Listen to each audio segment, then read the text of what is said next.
This happened 2 years ago when my wife Sarah and I went hiking on the Appalachian Trail. We're not experienced hikers, just a couple of middle-aged people who like being outside, who like nature, and who sometimes need to get away from the city for a weekend. We figured it would be a nice little getaway. We left early that Saturday morning. The weather was perfect. We hiked for hours, followed a creek for a while, even did a little fishing, caught 2 trout.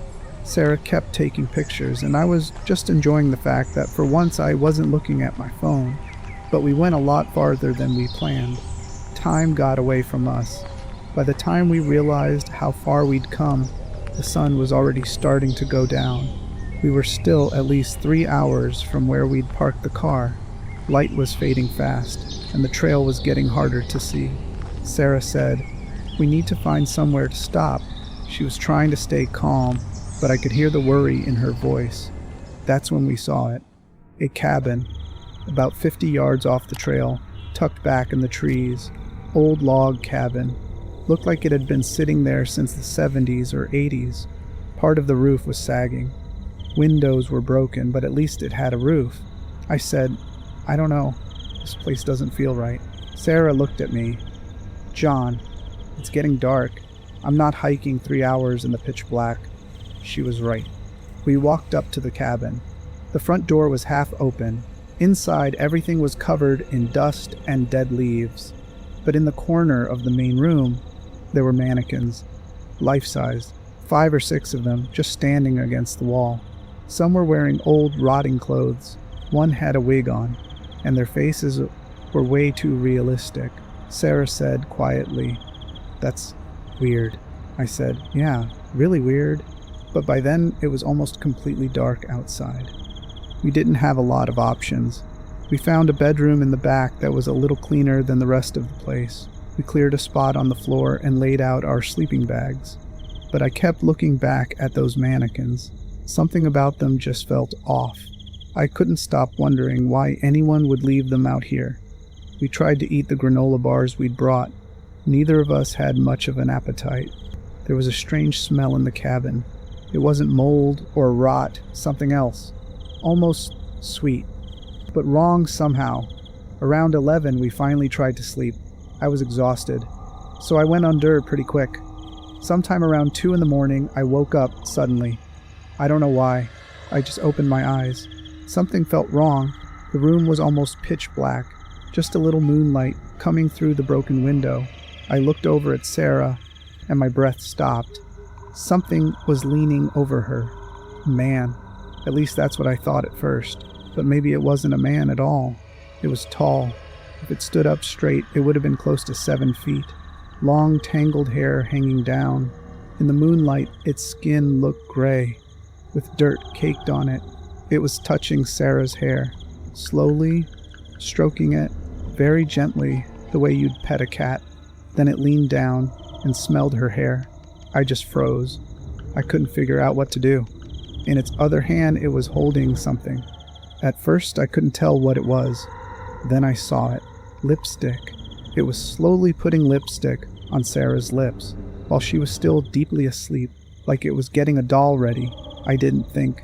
I just panicked. I grabbed the lantern and swung it as hard as I could at its head. It connected with its face. It screamed. That scream didn't sound human. It staggered back. But it didn't fall. No. It didn't fall the way a person would. It dropped to the ground, and its body started twisting. Wrong. Completely unnatural. Its spine bent backward. Then it flipped itself over, and suddenly it was on all fours. Hands and feet planted on the floor just like an animal. And its eyes. God. Its eyes were reflecting the moonlight through the window, exactly like a dog's eyes. They were glowing. Sarah woke up and started screaming. I yelled, "Run!" We ran. Just ran. No shoes, no gear, nothing. Straight into the dark woods. We hit the main trail and kept running until we saw the lights of the highway. We called 911 from the side of the road. About 20 minutes later, 2 police cars showed up. The officers went back to the cabin with us, guns drawn, flashlights on, searching the whole place, but nothing was there. Near the bedroom, though, we found footprints in the dirt on the floor, and they weren't human footprints. 4-legged tracks. like something with claws had been walking around on all fours. The senior officer stared at those tracks for a long time. Then he looked at us and said, "You two need to leave tonight and don't come back."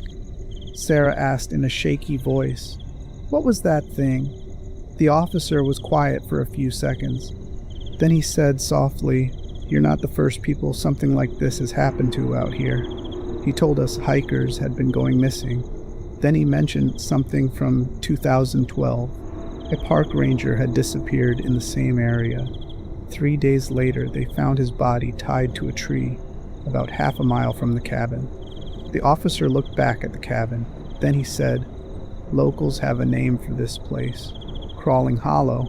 Some of the locals believe something lives in these woods, something that's been here for decades, maybe longer." We left that same night. We didn't even go back for the car until the next morning.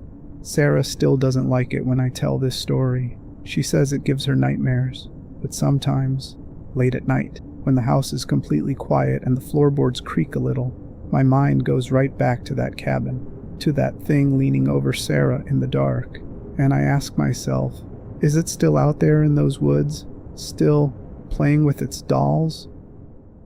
I'm 46. I live in Oregon and work in IT. My life's pretty boring, honestly, but I love hiking, always have.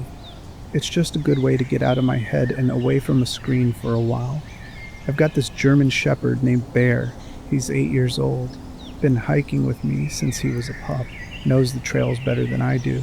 Last September, I decided to check out this trail I'd never been on before. I found it on a hiking forum. Someone had posted about it, saying it was around 12 miles, not too difficult, and had some really nice views. It was pretty far off the beaten path, which I liked. I'd gotten tired of dealing with crowds on the more popular trails. I parked at the trailhead around 9 in the morning. Only car there. Perfect. Bear and I started up the trail. Weather was nice, not too hot.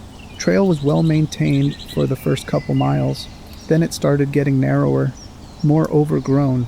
About 3 miles in, I noticed something weird. There were these wooden markers tied to trees along the trail. Looked like someone had carved them by hand. Each one was shaped kind of like a finger pointing deeper into the woods. I figured they were just trail markers. Maybe the Forestry Service had put them there, or maybe another hiker had. Didn't think much of it. We kept going. Every few hundred feet, another marker, always pointing the same direction, leading us further from the main trail. Around mile 5, Bear stopped walking, just froze in the middle of the path. "What's wrong, buddy?" I said, tugging his leash gently. He didn't move. He was staring into the trees to our left, ears pinned back. Then he started growling, low and deep. I'd never heard him make that sound before. Not at other dogs, not at strangers. Never. I looked where he was looking. Didn't see anything, just trees and shadows. "It's okay," I said, more to calm myself than him. Probably just a deer or something. But Bear wasn't moving. He was locked in place, still growling. That's when I looked back at the trail behind us, and my stomach dropped. Those wooden markers, the ones I thought were trail signs, they were fresh. I could see it now in the daylight. The wood was still light-colored where it had been carved. Not weathered, not old. Someone had made these recently, and they weren't guiding the trail. They were marking every turn I'd made, every spot where I'd stopped to take a photo or give Bear water. Someone had been following us, tracking us, leaving markers to map where we'd been. I pulled out my phone, but of course, there was no signal. That's when I heard it. Footsteps, heavy ones, running through the brush. Not deer, not an animal. Those were human footsteps, moving fast, coming from the direction those markers had been pointing. "Bear, let's go!" I yanked his leash and started running back the way we came. Bear didn't need convincing. He was already ahead of me. We ran for maybe 20 minutes straight. I didn't look back, didn't stop, just kept my eyes on the trail, following it back to the parking lot. When we finally got to my car, I threw Bear in the back seat and peeled out of there. I drove straight to the ranger station, about 15 miles down the highway. The ranger on duty was a woman in her 50s. I told her everything. The markers, footsteps, the whole thing. Her expression went from concerned to serious real fast. "Which trail were you on?" she asked. I showed her on the map. She nodded slowly. "We've had reports from that area before. There's people, poachers, hunters, we're not sure, who use those woods illegally. They don't like people stumbling onto their territory." "What do you mean, don't like?" She looked at me for a long moment. "Two hikers went missing in that area 3 years ago. We found their campsite, their gear, but never found them. And there were markers, just like you described." My hands started shaking. "You did the right thing getting out of there," she said. "Don't go back." I haven't.